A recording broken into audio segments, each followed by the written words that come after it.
falter and lose our freedoms, it will be because we destroyed ourselves. Abraham Lincoln. America is great because she is good, and if America ever ceases to be good, she will cease to be great. Alexis de Tocqueville. Today I'm here to explain to you how God is removed from our country's priorities, why this is so, why it matters, and what you can do to help. I have 3 examples of how he is removed from our country's priorities. The first is that he is removed from our country's schools. In 1962, a prayer was removed from our country's schools, and in 1963, the Bible was. I have a statistic here that I found on a website that says, in 1962, the average SAT test score was a 980. That was the year they took prayer out of the schools. 18 years later, in 1980, the average test score had dropped to 890.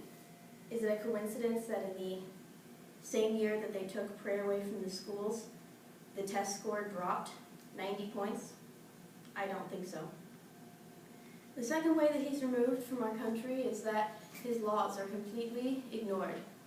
His explicit law, thou shalt not kill, is no longer obeyed. According to the Guttmacher Institute, in 2008, there were 3,322 abortions per day. This amounts to 1.21 million children that were killed only by abortions in 2008.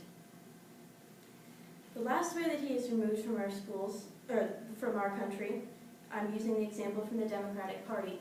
In 2008, a paragraph from their platform read, "We need a government that stands up for the hopes, values, and interests of working people and gives everyone willing to work hard the chance to make the most of their God-given potential." Today, that same paragraph is rewritten, and it reads, "We gather to reclaim the basic bargain that built the largest middle class and the most prosperous nation on earth. The simple principle that in America, hard work should pay off, responsibility should be rewarded, and each one of us should be able to go as far as our talent and drive take us."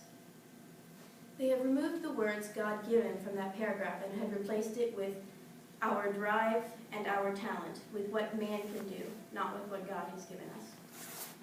So why has this happened, and why does it matter? This has happened because man thinks that he no longer needs a God. Charles Darwin was the first one to publish a book on evolution, and this theory is widely accepted in our country today.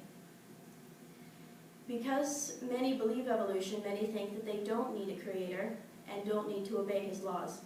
But we as Christians know that this is not true, and it's important to obey his laws. This is important that he is removed from our schools because he cares about our faith in him and about his rightful authority over us. According to Donald H. Alban Jr.'s textbook, Created for Connection, he gives us 2 verses here that shows us that this is true. Genesis 15 verse 6 says, "And he believed in the Lord, and he accounted it unto him for righteousness."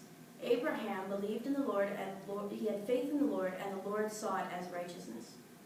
1 Corinthians 6:19 says, "Or do you not know that your body is the temple of the Holy Spirit, who is in you, whom you have from God, and you are not your own?" The Lord values his rightful authority over us. So what can you do to help? First of all, you can become involved in your community. You can join a tea party. I have had opportunity for the last 9 months or so to have been active in a teenage tea party close to my home and have been trying to help my community. They're not just made up of Republicans or Democrats, but they're made up of people who put aside their differences and work together to put the country back on the principles that it was founded on. Another way you can become active in your community is that you can run for office locally. How do you know that the Lord hasn't placed you in the place you are today to do that? The last thing you can do to help is that you can pray. Commit to pray daily for your country. The Lord looks for intercessors, for people who are willing to pray. Today we have examined how the Lord is removed from our country's priorities, why this is so, why it matters, and what you can do to help. I'm asking you today to do something, to commit to pray daily or to become involved in your community.